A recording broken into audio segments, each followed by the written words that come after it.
नमस्कार, जय हिंद, वंदे मातरम। एजे वीडियोग्राफी पर आप सभी का स्वागत है। क्या राजस्थान के अंदर इस बार सत्ता परिवर्तन होगा या फिर इस बार कांग्रेस पार्टी की सत्ता के अंदर फिर से वापसी होने वाली है? इस सर्वे में कौन सी पार्टी को ज़्यादा सीटें मिल रही है? सट्टा बाजार का सबसे बड़ा सर्वे ओपिनियन पोल सामने आ चुका है। राजस्थान के अंदर इसी साल 2023 के अंदर विधानसभा चुनाव होने वाले हैं, लेकिन इस बार राजस्थान के अंदर आम आदमी पार्टी सहित आरएलपी पार्टी भी भाजपा व कांग्रेस को टक्कर देने के लिए मैदान में उतरने वाली है। लेकिन इस बार आरएलपी पार्टी पूरी तरह से राजस्थान के अंदर हर एक नेताओं की नींद उड़ाने वाले बड़े बड़े बयान दे रही है। इससे कांग्रेस और भारतीय जनता पार्टी की रातों की नींद उड़ चुकी है।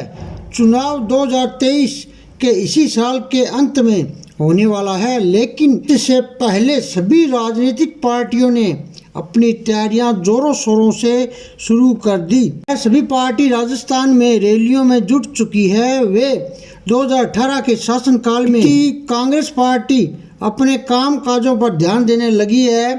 क्या कांग्रेस इस बार फिर से वापसी कर पाएंगे या फिर इस बार भारतीय जनता पार्टी राजस्थान में कब्जा कर लेगी या फिर आरएलपी पार्टी बाजी मार लेगी?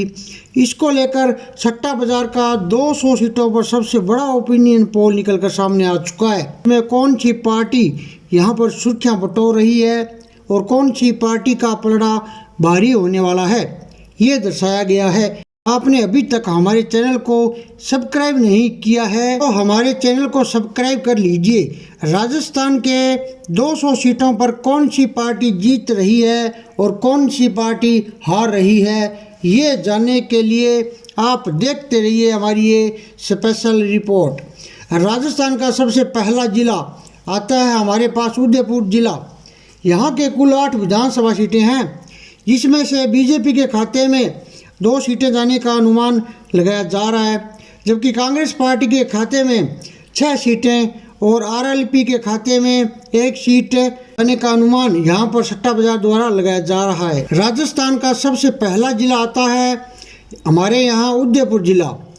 कुल 8 विधानसभा सीटें हैं, जिसमें से बीजेपी के खाते में 2 सीटें जाने का अनुमान लगाया जा रहा है, जबकि कांग्रेस पार्टी के खाते में 6 सीटें जाने का और आरएलपी के खाते में 0 सीटें जाने का अनुमान यहां पर सट्टा बाजार द्वारा लगाया जा रहा है। इसी के साथ आगे बढ़ते हैं धौलपुर जिले की, और यहां पर 4 विधानसभा सीटें हैं, इसमें से बीजेपी के खाते में कांग्रेस के खाते में 2-2 सीटें जाने का अनुमान लगाया जा रहा है, जबकि आरएलपी पार्टी का यहां पर पूरी तरह से सुबड़ा साफ है। बढ़ते हैं अगले जिले की ओर। अगला जिला आता है हमारे पास बीकानेर जिला। यहाँ की कुल 7 विधानसभा सीटें हैं, जिसमें से यहाँ पर कांग्रेस पार्टी 5 सीटों पर कब्जा कर सकती है और यहीं बीजेपी को 2 सीटें जाने का अनुमान लगाया जा रहा है, जबकि आरएलपी पार्टी अपना खाता भी यहाँ पर नहीं खोल पा रही है। जिले की ओर अगला जिला आता है नागौर। यहाँ पर कुल 10 विधानसभा सीटें हैं, बीजेपी के खाते में सीटें और कांग्रेस यहाँ पर इससे बार फिर से 5 सीटें आने का अनुमान सट्टा बाजार द्वारा लगाया जा रहा है। बढ़ते हैं बूंदी जिले की ओर, जहाँ की कुल 3 विधानसभा सीटें हैं, जिसमें से बीजेपी के खाते में 2, कांग्रेस के खाते में 1 सीट बाकी बची। पार्टी का यहाँ पर पूरी तरह से सुपड़ा साफ हो चुका है।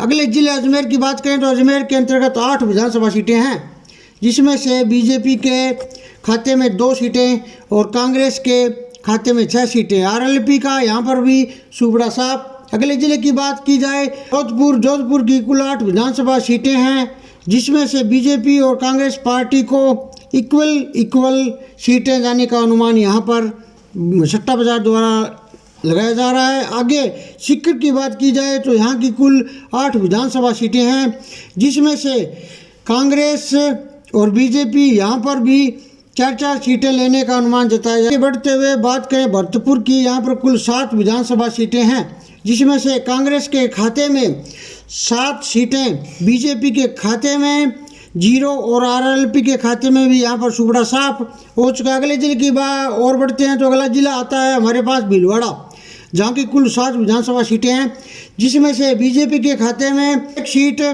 और कांग्रेस के खाते में 6 सीट, आरएलपी के खाते में 0 सीट जाने का अनुमान यहाँ पर सट्टा बाजार द्वारा लगाया जा रहा है। और आगे बढ़ते हैं 12 जिला की ओर, तो यहाँ पर कुल 4 विधानसभा सीटें हैं, जिसमें से बीजेपी के खाते में 1 सीट और कांग्रेस के खाते में 3 सीटें जाने का अनुमान यहाँ पर सट्टा बाजार द्वारा लगाया जा रहा है। जबकि आरएलपी पार्टी का यहाँ पर भी पूरी तरह से सफाया बताया जा रहा है। आगे बात की जाए बीकानेर जिले की, तो यहाँ पर कुल 7 विधानसभा सीटें हैं, जिसमें से बीजेपी के खाते में 1 सीट, कांग्रेस के खाते में 5 सीटें और 1 सीट यहाँ पर आरएलपी के खाते में भी दिखाई दे रही है। बढ़ते हैं अजमेर की ओर, जहाँ पर कुल 8 विधानसभा सीट है, जिसमें से कांग्रेस के खाते में 5 सीटें, बीजेपी के खाते में 3 सीटें, बाकी बची पार्टी का यहाँ पर भी पूरी तरह सफाया बताया जा रहा है। अगले जिले की बात की जाए तो डूंगरगढ़, इसके अंतर्गत 4 विधानसभा सीटें हैं, जिसमें से बीजेपी के खाते में 1 सीट, कांग्रेस के खाते में 3 सीटें,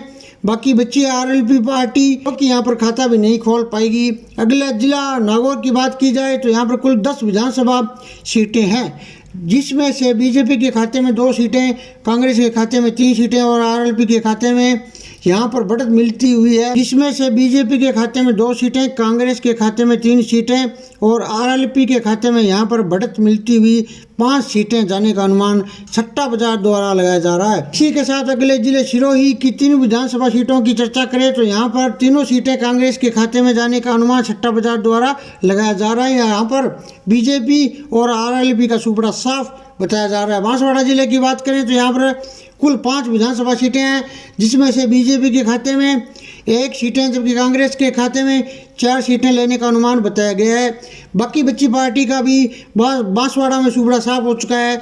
अगले जिले जयपुर की बात की जाए तो यहाँ की कुल 19 विधानसभा सीटें हैं, जिनमें से कांग्रेस के खाते में 15 सीटें जाती हुई दिखाई दे रही है। बीजेपी के खाते में 4 सीटें, बाकी बच्ची पार्टी पर यहाँ जयपुर में कोई भी सीट जाने का अनुमान सट्टा बाजार द्वारा नहीं लगाया गया है। अगले जिला अलवर की बात की जाए तो यहाँ पर कुल 11 विधानसभा सीटें हैं, जिसमें से बीजेपी के खाते में 6 सीटें, जबकि कांग्रेस के खाते में 5 सीटें आने का अनुमान बताया जा रहा है। अगले जिले भीलवाड़ा की बात की जाए तो यहाँ पर 7 विधानसभा सीटें हैं, जिसमें से बीजेपी के खाते में 3 और कांग्रेस के खाते में 4, बाकियों का सफाया। अगले जिले बाड़मेर की बात की जाए तो यहाँ पर कुल 7 विधानसभा सीटें हैं, जिसमें से कांग्रेस के खाते में 7 सीटें और बीजेपी के खाते में 0 सीटें बताई जा रही है। अन्य पार्टी का कहीं भी कोई भी खाता खुलने के कोई आसार नज़र नहीं आ रहे हैं। तो राजस्थान के अंदर 200 विधानसभा सीटों को लेकर इस बार एक पार्टी की अपनी अपनी तैयारियां शुरू हो चुकी है और राजस्थान के अंदर चुनावी माहौल को देखते हुए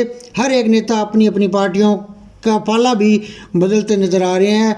दोस्तों, राजस्थान के अंदर अशोक गहलोत के कार्यकाल से जनता कितने प्रतिशत खुश है, यह सर्वे ने आज पूरी तरह से साफ कर दिया है। अगर अशोक गहलोत के कार्यक्रम से जनता खुश है तो इस बार फिर से 2023 के अंदर 5 साल के लिए सरकार कांग्रेस पार्टी की बनने जा रही है।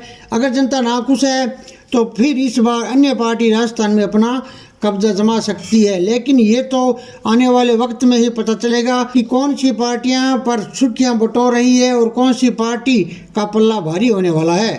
नमस्कार।